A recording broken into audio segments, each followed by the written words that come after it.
All right, good evening. My name is Mike Benner. I'm the Public Information Manager here at the Portland Police Bureau. I want to welcome everybody and thank you for joining us on such short notice. We're here to address the shooting incident involving federal agents in Southeast Portland earlier this afternoon. We have a number of speakers, including Mayor Keith Wilson, Governor Tina Kotek, and many others who I will let introduce themselves as they come to the podium. We'll begin with Chief Bob Day, who will share some details about the shooting and then some of those remarks of his, and we'll go on from there. Thank you. Thanks, Mike.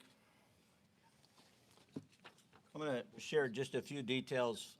As you're aware, this is still very active investigation, so information is limited and won't be speaking to a lot of specifics. But what I can say is that approximately 2:18 this afternoon, Portland police officers responded to the 10,000 block of Southeast Main Street on the report of a shooting. So they came in via a 911 call.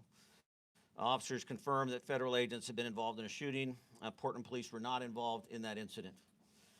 About 6 minutes later, at 2:24 p.m., officers received information once again through dispatch that a man who had been shot was calling and requesting help in the area of Northeast 146th and East Burnside.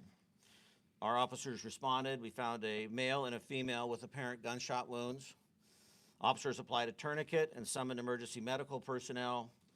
The patients were transported to local hospital, and their conditions at this time are unknown.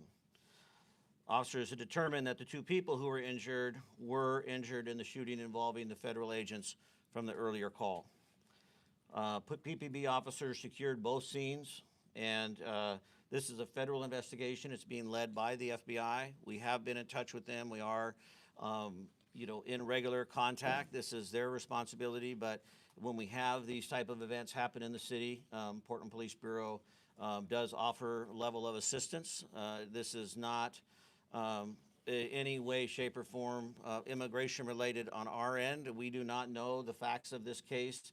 We are simply providing that traditional investigative support and perimeter support, which is minimal, but I do want to make it clear that we are out there, but we are not involved in immigration. And we at this time do not know if this is an immigration-related event. We do not know which federal, as we know there are many federal agencies serving in the city of Portland right now, so as I said, it's a complex situation with a lot of different information coming out, but Portland Police is on the scene, the detectives, et cetera. I want to say, that I'm saddened that we are here once again in a difficult, challenging, complex situation, but I'm also incredibly grateful for Portlanders. I'm grateful for the way that we have continued to show up over the past year, and we have certainly been tested, and this is no small circumstance. The uncertainty and the fear and the sadness within our community is real.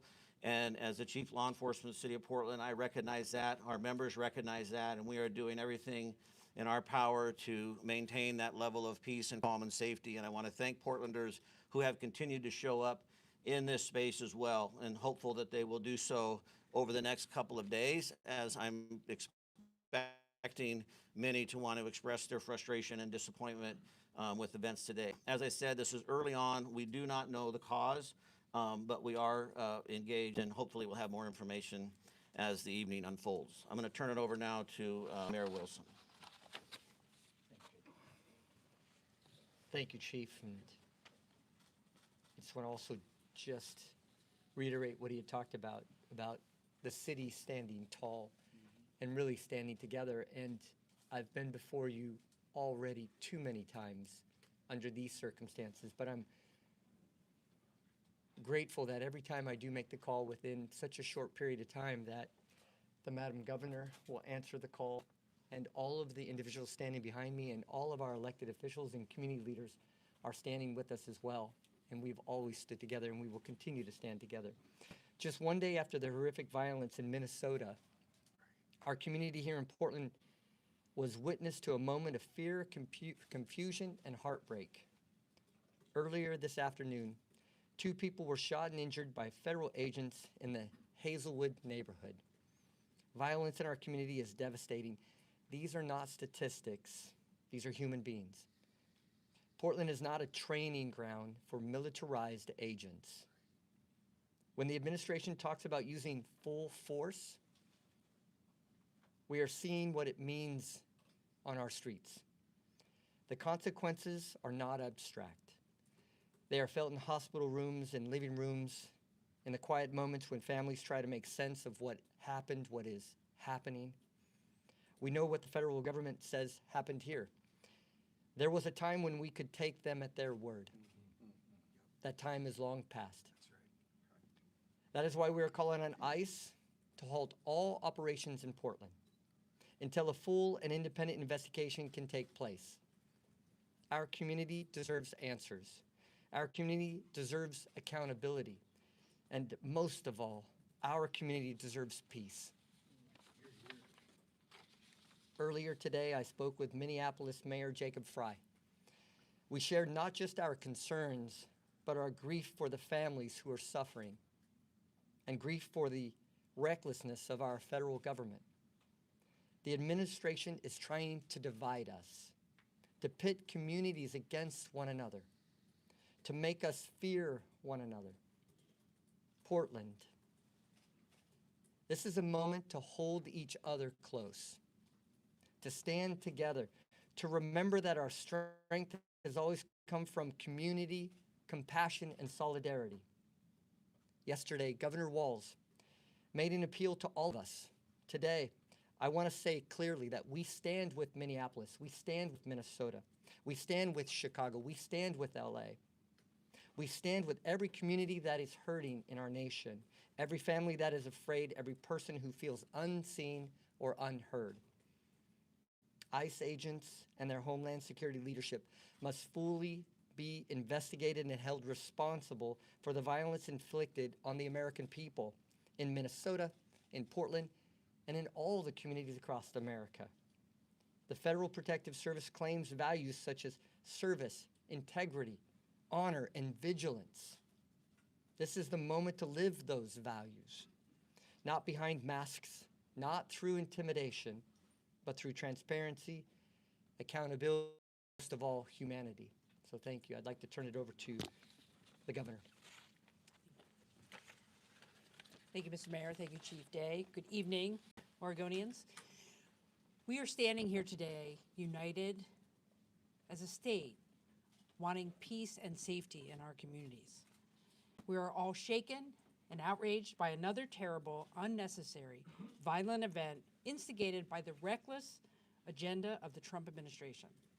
This time in our own state, in our largest city, coming just one day after the tragedy in Minnesota. While the details of the incident remain limited, one thing is very clear. When a president endorses tearing families apart and attempts to govern through fear rather than shared values, you foster an environment of lawlessness, recklessness. Trust is essential to maintaining community safety and the rule of law. Federal agents at the direction of the Department of Homeland Security are shattering trust. They are hurting people and they are destroying day by day what we hold dear, our sense of safety, and our literal safety are severely undermined by what happened this afternoon in Portland. I'm so thankful that no one died and more people weren't hurt. The Attorney General and other leaders have been clear about our concerns with the excessive use of force by federal agents in Portland. And today's incident only heightens the need for transparency and accountability. Oregonians deserve clear answers. And I am aligned with Mayor. The priority right now is a full, completed investigation, not more detentions. My message to the federal government is this: we demand transparency. We demand your cooperation with Portland Police and the Multnomah County DA, because we need to investigate this incident efficiently and effectively so we can rebuild trust with our nation's government. There are those who want to cause chaos, but Oregonians know how to stand up and speak out peacefully.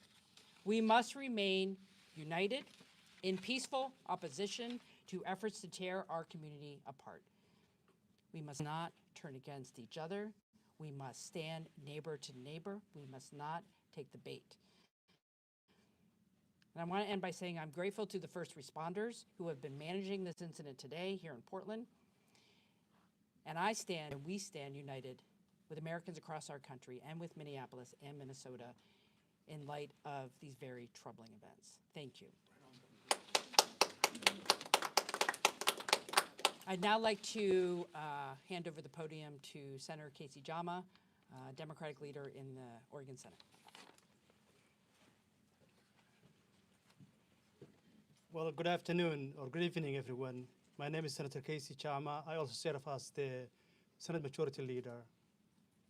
I live Hazelwood neighborhood. The incident took place not that far where I live in my home. I'm raising my 2 children and live with my wife. I have a few messages, but let me start to say this one first. My prayer is to the families and those who are hurt, and I hope they will recover speedily. As I said, I have been in the country about 28 years and a former refugee. I have never thought I will see this moment in the United States of America. This is a challenging time for us. My colleagues and I are working together to ensure that we address this issue at the state legislative level. We want to do as best as we can to protect the Oregonians who are fearful, who are scared, who are facing persecution under federal law. So we're going to introduce quite a number of bills that will try to minimize the impact of ICE in our community. I'm outraged and angry and frustrated, as many Oregonians are. Let me speak to Oregonians. I share your frustration. And immigrant refugee community, let me talk directly to them. I share your fear. I share your challenges that we're all facing. And I know that the struggle is real. Let me say this to the Oregonians. Oregonians are welcoming. State of Oregon is welcoming state. We want to keep that way. We want to fight for that. We want to work hard for that. And we want to make sure that all Oregonians feel welcome.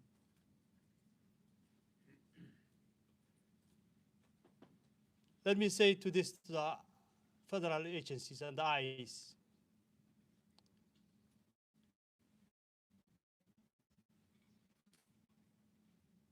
This is Oregon. We do not need you. You're not welcome. You need to get the hell out of our community. Now I want to turn to the podium to Multnomah County Chair Jessica Figa-Peterson.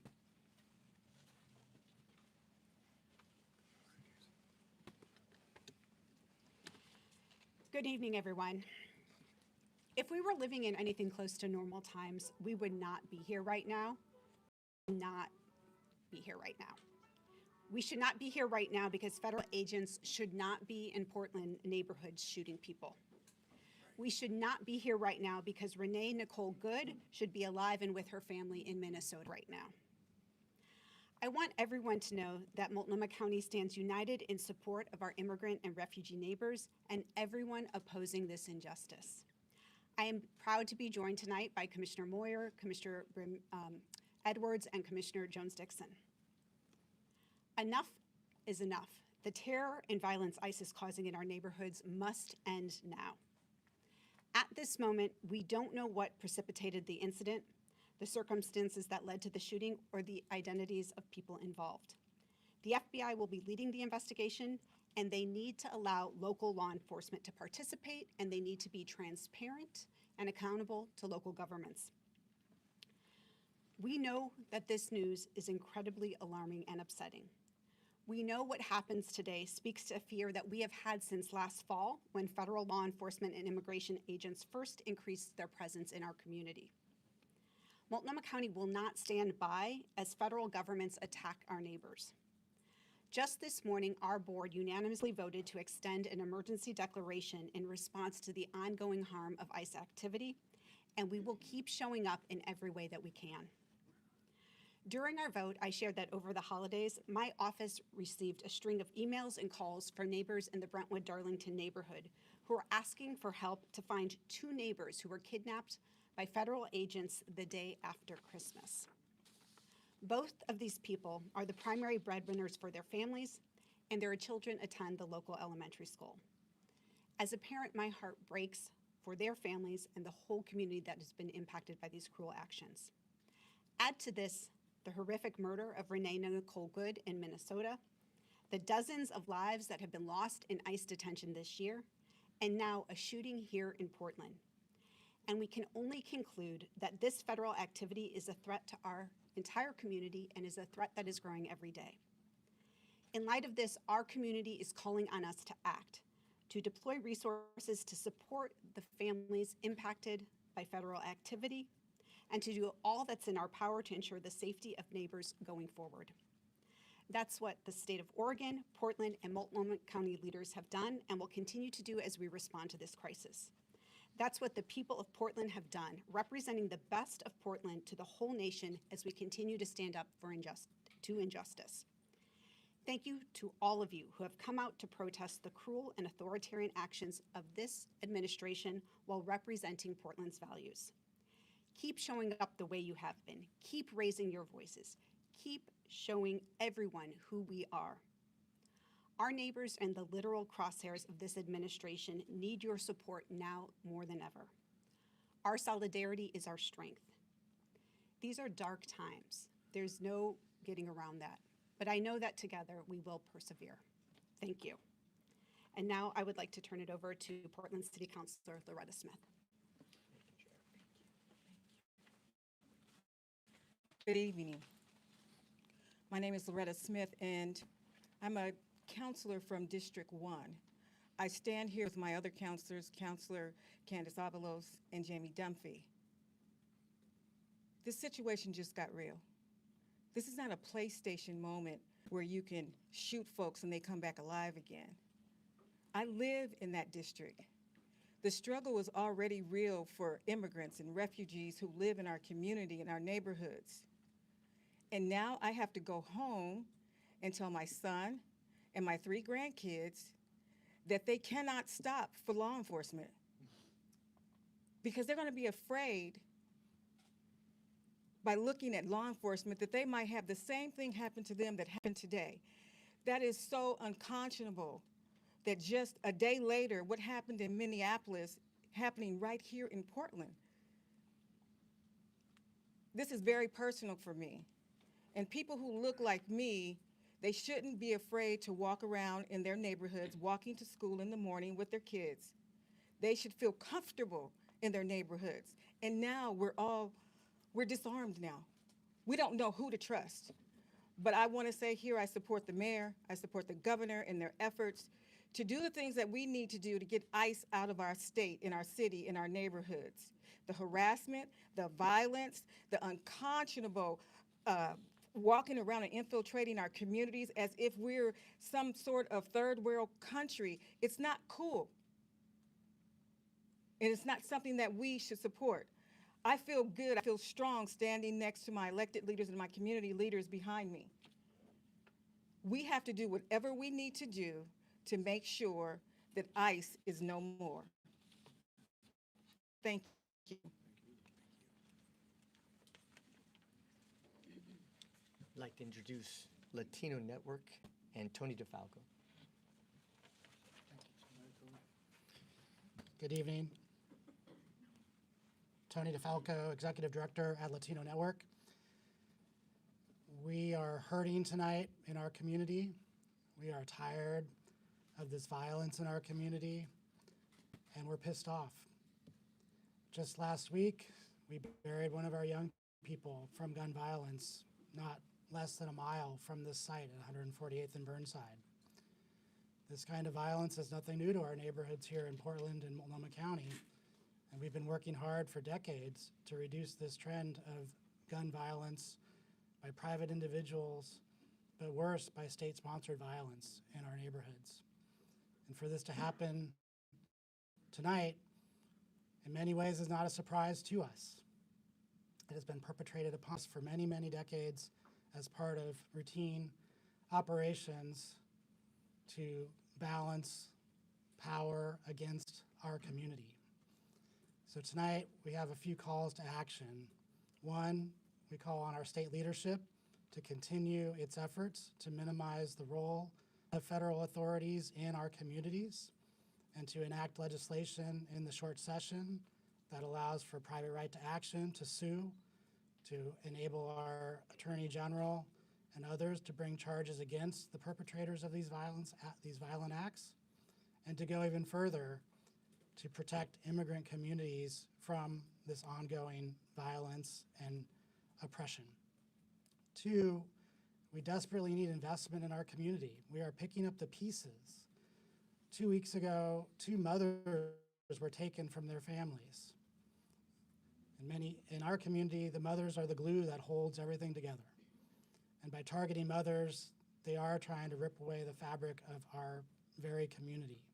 The ability to take care of our young people, to take care of entire families, and to match up breadwinners, resources that are coming in with the ability to get kids to school, get kids into preschool, is absolutely devastating to us. And we are desperately trying to fill the gaps by providing wraparound supports to our communities in the form of rent eviction prevention, food, other necessary things coming from these violent acts of detention and now physical violence. Those resources are not coming from our state yet. We need those resources to come from our state immediately. And last, we are gathering tonight to mourn this act of violence at Legacy Emmanuel Hospital, and we're asking all those that are watching or reading tonight to join us to honor all of those that have been impacted by these violent acts by our federal agencies over the last several months, and to know that we cannot be ripped apart despite these intentions of our federal government. We will continue to hold each other close and continue to be the strong fabric that our entire city, county, and state need from our Latina community. Thank you. Next up, Pastors Hennessy and Knutson. Go ahead, Reverend. I'm not going to choose. Go ahead, you lead. Come close. I'll come close. But take out. Good evening, everybody. My name is Reverend Dr. J.W. Matt Hennessy, the pastor of the historic Vancouver Avenue First Baptist Church here in Portland, and also the leader of the Interfaith Peace and Action Collaborative. My friends, I echo very comments that have already been made, and I want to be clear about that. The comments of recognizing that the reason why federal agents are here is because of a false narrative in the first place. When people were told that Portland was on fire, Portland was burning. Portland is a great city, and it's a city I've been a member of for the last 37 years, and I'm not going to let anybody try to make it any worse. One thing's for sure, we have our issues, just like every city does, but we are determined to work together to make sure that we resolve the problems or issues or challenges we have, and we do not need help from the federal agencies to do in more. If they want to do anything, they should go back and restore the grant money that was there that we used to build bridges with police and community. They ought to be thinking about how we restore money to bridges like the Burnside Bridge and things of that nature. That's what we need. But until then, we're not going to let anybody take our joy. We're not going to let anybody cause us to be afraid. And I want the immigrant community, and specifically, as Tony just spoke about the Latinx community, we are with you. As faith leaders, as members of the Black community, I want you to know you are our brothers and sisters, and nobody is going to stop us, and nobody is going to break the chain of our belief in working together. So we will work together. Those who came before us and the allies who worked with them, They had worse situations going on, but nothing stopped them. And I end on the fact that I still recall that one of my favorite verses of We Shall Overcome is the verse that says, we are not afraid. We are not afraid, and we will not be made to fear. We are going to rise above it, reach out to one another, and do everything that we can to work together, pray together, protest together, peacefully together, and remember, let's not take the bait. We can do this peacefully, and peace and love always win. Reverend Doctor, stay with me now. Thank you, Dr. Hennessy, and to the mayor and the governor, thanks for your leadership and all the elected leaders, Chief Day, and all our friends, Tony and the rest. My name is Reverend Dr. W.J. Mark Knutson, Senior Pastor, Augustana Lutheran Church, a church that declared sanctuary my first year there 30 years ago because people were facing deportation. We're in a lawsuit right now with the federal government, with Pacun, our church, a church in Florida, a large Catholic church in San Diego, and the Interfaith Council of San Francisco. It's moving now quickly in the courts. And the National Education Association has joined that as well. So around this country and this city and state, people are weaving together a movement built on nonviolent direct action to challenge what is into something that can be new. I do want to say to the press today, we celebrate your work. You're not fake, you do real news, and you are storytellers. There wouldn't have been a civil rights movement or a farm workers movement in the same manner without the press being there to cover it. So thank you, and know you're valued. Let me say this, my 1 minute's almost up. I followed a Baptist pastor, so I can take a little bit more time. But I want to say this. We're coming up on the King weekend. And a year ago, we backed our 30th King service back a week until this new administration came into office. Mayor, you came and spoke at that. And we packed the church. People were ready a year ago, January, to stand up and stand solidarity. Our prayers are number one with our immigrant siblings, the couple that's in trouble today. We have members from 23 countries. I don't know if that's not one of our members from Venezuela and his wife. It's going through all of our minds. Some of my colleagues say, you were crying. I was crying. We are all crying. We are so torn in this moment, and with a very diverse family myself, as a white male, I can drive around, but my son, my wife, my grandson, daughter, others, our biggest extended family, it's dangerous out there. And so to know this, the faith community, interfaith, we work closely together in Oregon. Our Native American spiritual leaders on whose land we stand, Jewish leaders, Muslim leaders, Hindu leaders, Sikh leaders, Christian leaders, other people of faith and people of just goodwill to say enough is enough. This cannot continue. It is inhuman. With King's celebration coming up in just a week, his last couple sermons at Ebenezer and then at the National Cathedral and then at Riverside Church in New York, he said the biggest purveyor of violence in the world in 1968, the week before he was murdered, is our own government. Those words 60 years later train truly because we have sisters and brothers who are us, our brown and black siblings, our LGBTQ members are afraid tonight, and we should all be standing in fear and holding together one another and saying to this man in the White House, and I know you're watching, I'll call you out, study your scripture. Don't be doing theological malpractice. Study your scriptures. What does the Lord require of you but to do justice, love kindness, walk humbly with the Creator and with one another. And in that spirit, Oregon, you've shown we can do this nonviolently. Read the 6 principles of nonviolent direct action. Keep doing what you are doing in a peaceful way. We shall overcome. God bless all of you. God bless our elected leaders, our civic leaders. All of us together, we can do this. Thank you.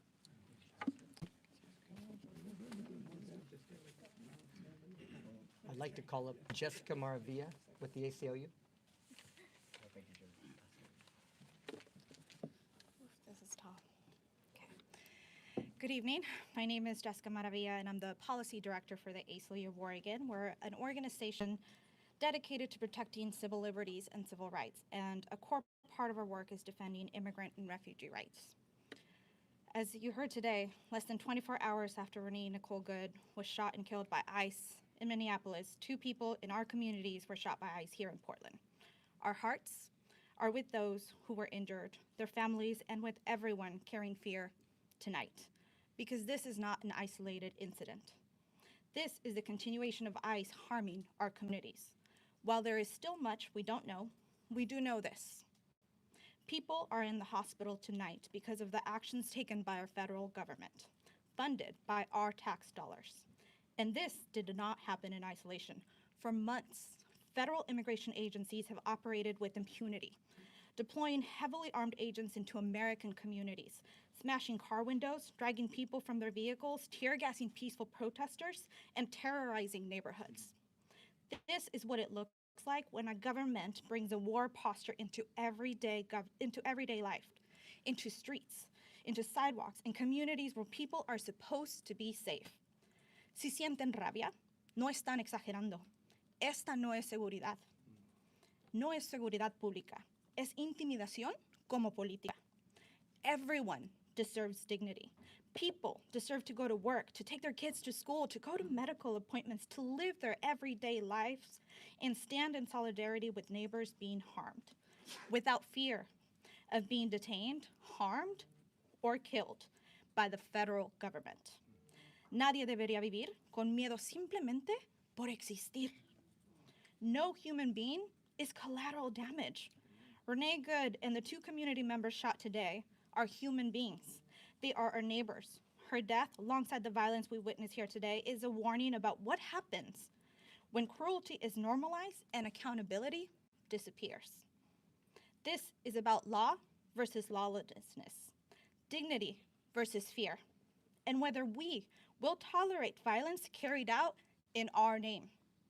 We cannot undo what has already happened, but we can refuse what comes next. We can demand accountability, insist on transparency, and stand together calmly, firmly, and peacefully to protect one another. La verdadera seguridad nace de la comunidad, del respeto y de los derechos humanos. Y eso es lo que seguiremos defendiendo juntos. We are working with our state elected leaders to advance legislation next month, and we want to demand more transparency, meaningful accountability, because public safety must never come at the expense of human rights. As our community is now saying, enough is enough. Not a slogan, as a practice. Thank you.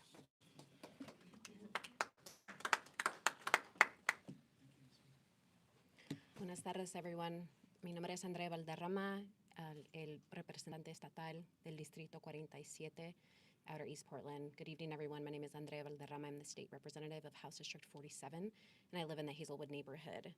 I am horrified by the violence that we've heard about just down the street from my house where I was today. My heart goes out to those hurt today. I've been proud to be the first proven American to serve in the Oregon legislature. My family came to this country fleeing really the same type of violent tactics that we're seeing in my neighborhood and in this city and across this country today. And so it was so difficult to have yet another conversation with my daughter today about the violence that we're seeing in our neighborhood, and to hear from her the support that her school is providing for children who are terrified of walking home, who are terrified of participating in their extracurricular activities, who are unable to just pay attention in their classrooms. I absolutely stand against separating families, against destabilizing our kiddos and our families in this moment. Our communities deserve to stay together. Everyone's families and mothers and children deserve to stay together. This legislative session, I'll be bringing forward legislation to continue to strengthen and protect child stabilization, post-detention and deportation. And I'll share updates as soon as possible on the situation in my neighborhood.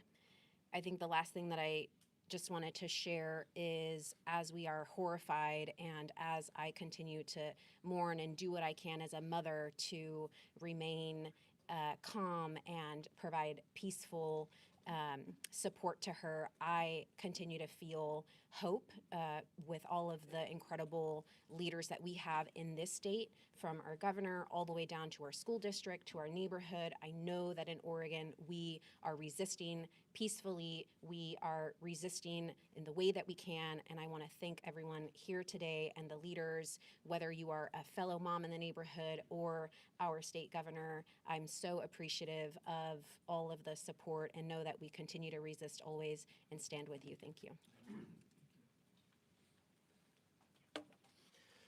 Thank you, Representative Valderrama, and to all of our speakers. We have some time for some Q&A right now. I just want to remind everyone, this event happened just a few hours ago. The investigation is just getting off the ground, and nobody in this room is directly involved with that investigation. So please keep that in mind. It would be irresponsible for anyone up here to speculate on what exactly happened.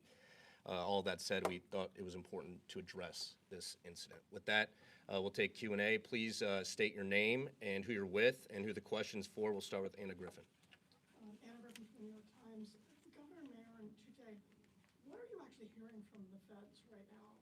Are they communicating with you? Because it seems like we have very little detail locally. Yeah, shortly after this event occurred, I did have a phone call with the Assistant Special Agent in charge here in Portland of the FBI, and we've been in regular communication with them. We, of course, were on scene, as I mentioned, out on 148th and Burnside, and as well as Portland Adventist, where federal officers were. So we quickly had, sergeants on scene to collaborate with their supervisors. So we are in communication as of just before this briefing, knowing that, we're in communication with one another. But it is their primary responsibility, primarily the lead. And so, as Mike already commented, it's, really would be speculation much beyond the fact that we are talking to one another in terms of, responsibilities, who's doing what, et cetera.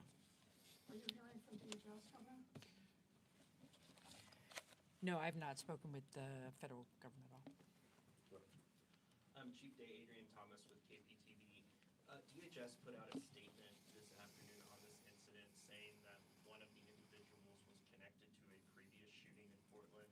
Is that true, and do you have any information on that? And what are the conditions of these two individuals right now? Yeah, I'm familiar with the statement that was put out. I can't comment on whether or not that's the case. We don't know who these individuals are. We have not, they haven't been identified or shared their identification with us. And I don't know the condition of them at this time, just knowing that they were taken to local hospitals. John Adams from KGW. We saw in the incident in Minnesota that there was surveillance video readily available after the incident. Are you aware of any surveillance video that may have captured this incident? I'm not aware of any at this time, no. Have not seen any. Hi there, Chief. Shane Dixon Kavanaugh, reporting with the Oregonian. Do you know whether or not Train Day Aragua is active in Portland? I don't have any information that would link that at this time, no. Yeah, Alex with the OPB. Do you know the nationality of the No, I've heard a lot of different comments. I don't want to comment on that. I can't be specific. I've heard different references, and it might be confusing some of that information. So, no, I don't have that specifically. KXL in the Oregon Media News Network, Heather Roberts. Is this a normal course of action? Is this standard procedure to have the FBI lead a shooting investigation, a law enforcement involved shooting investigation inside the city limits? Yeah, on the federal side it is, yes. And I've been clear since we started down this road, in January of last year, that we've continued to keep open lines of communication with our federal partners, for, unfortunately, even moments like this. But on a local level, we value the ability to be able to pick up the phone, to call one another, to try and figure it out, understanding there's limitations, as we have tried to work through over the last year. And so we are present in a role that's supportive of trying to make sure that this is done equitably and accurately, safely, but they are the primary lead on it. Well, Jones with Point 6 News. My question is, federal statements suggest that this vehicle was allegedly weaponized against agents. Do your officers have any evidence to suggest that claim is true or to justify the use of deadly force? Okay, the question was whether or not there's been any evidence to support a statement that was made that the vehicle was weaponized in this event, correct? Is that the question? And we don't have any information on that. As I mentioned, we responded after the fact to both the shooting scene. Once we were at the shooting scene, the vehicle was already gone, because then 6 or 7 minutes later, we responded to where the victims had called 911. So we don't have any firsthand information. Excuse me? Were the federal agents involved in this shooting still on the ground with officers? Yes, there were federal officers both at the original scene and then federal officers at the scene farther away. But we don't have any information to confirm or deny, the behavior of the vehicle, the use of the vehicle. Yes, hi. Courtney Vaughn with the Portland Mercury. I know recently federal agencies, DHS, has asked you for investigative files related to arrests. Are you in a position to be able to ask for the same thing of these federal officers? Is the FBI going to keep you apprised? Are you in a position to be asked for records related to the investigation the same way they've asked the Portland Police Bureau? Well, the question is whether or not we are in a position to ask for records, documentation in a manner similar to how the Department of Justice is asking them of the Portland Police Bureau right now. I think you're referencing our settlement agreement. So it's not quite an apples to apples comparison. There's, a couple of different things there that are nuanced.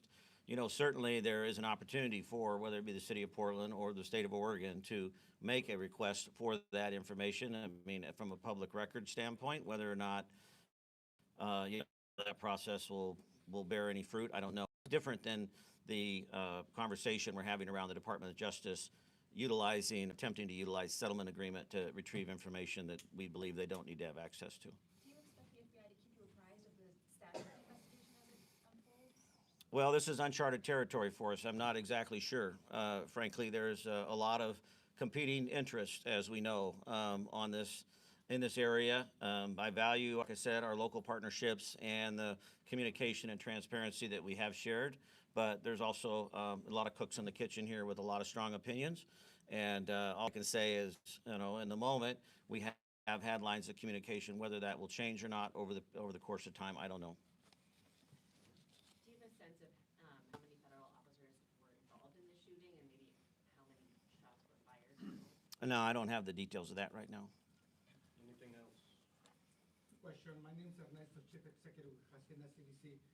Today, what is your assessment regarding the national trend in terms of involving ICE, Border Patrol agents, and so on and so forth? They are always right. So what makes us believe that any investigation that they conduct will be accurate, just, and real? And what is the role of our authorities locally to unravel, to counter, if you're not involved at all? What makes us believe that they are already sacrificing and saying things online and in public outlets that these people were from Tren de Aragua, that they were from a prostitution ring, and so on and so forth? I mean, they already made the judgment. In Minnesota, you already saw this. They stepped away from involving local police enforcement and kept that investigation with just the FBI, which obviously is going to lean towards benefiting the federal government entirely. I mean, I don't trust the federal government whatsoever. So what are we doing, to counter that kind of misinformation they provide? Yeah, and just to summarize, I want to make sure I'm hearing the question correctly, is, what are we doing specifically to challenge or potentially counter the narrative or the description of events or the results of the investigations, et cetera.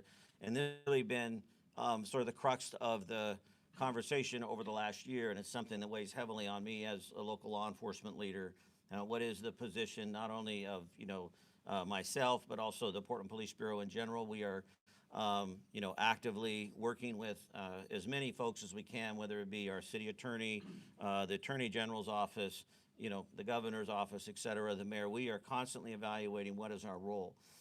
The challenge I think that many of us are facing, understandably so, is the want for certainty, the want for clarity, and what saddens me in this process is the tearing down of legitimacy around law enforcement, and something that we have worked so hard for in this community. I stood here just a moment ago thinking that this is really an example about how joy and sorrow can coexist at the same time, because this room represents something that's unique in terms of, as a police chief, in terms of the relationship for community. So I hear what you're saying, and to answer your question specifically, at any opportunity that we have that we're able to step in, much like we are doing tonight, we try to take advantage of that, and not take advantage of that in a bad way, take advantage of that in a sense that we want to be available to determine as much information as we can to try and bring legitimacy to the process. But there are, long-standing historical court decisions and authorities granted to the federal government that are certainly being tested over the last year in the area specific of policing. And we rely upon, the counsel of, others, attorneys, and the rulings from judges. We saw this in the court case that we had with the National Guard. You had 3 Portland police commanders testify. We were the only ones who testified on behalf of the city of Portland, was 3 Portland police leaders over the course of 2 days, which the judge agreed with to prevent the National Guard from being deployed in Portland. And that was based upon the work we had been doing in terms of gathering information, staying true to the rule of law, being factual in our reporting. So the best that I can offer, and I know this is hollow and not enough, but the best that I can offer is that Portland Police Bureau will continue to adhere to the rule of law. We will continue to document. We will continue to be engaged. We will continue to be vigilant. We will continue to report behavior that is illegal or certainly outside the lines, but we are also going to continue to show up for all of Portlanders. We have time for one more. Go ahead. John Rudolph. You two, and then we got A brief question. Homeland Security put out a tweet on X a couple of hours ago alleging a whole array of facts about the shooting. Have you seen that? Yes, I have, but I have no information to verify the validity or accuracy of it. Last question. Natalie Fertig with Politico. My question is for the governor. I know you've spoken to the president in the past, sometimes when there's been situations sort of similar to this. Have you reached out to the White House? Are you trying to have a conversation with him about this? Well, this is a fast-moving situation just from this afternoon. I have not spoken to anyone in the administration, but I have been in contact with Governor Walz in Minnesota. And I just want to reiterate that we in Oregon are shocked and saddened by what happened in Minneapolis, and that Americans across the country, including governors, are standing together to say we need something to change from the federal government. There's always a moment that things can be better and different. Maybe this will be that moment where we actually have partnership with our federal government to understand the facts, get to the bottom of this, and stop the violence in our communities. And I know that governors around the country believe that. Thank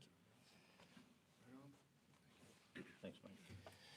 All right, thank you to all of our speakers. Thank you for being here again on such short notice. At this point, I do not anticipate another briefing or news conference this evening, but I know my team and the communications team for the city is engaged and will be throughout the coming hours and days, so be on the lookout for communication from our teams. With that, thank you for being here and have a safe evening.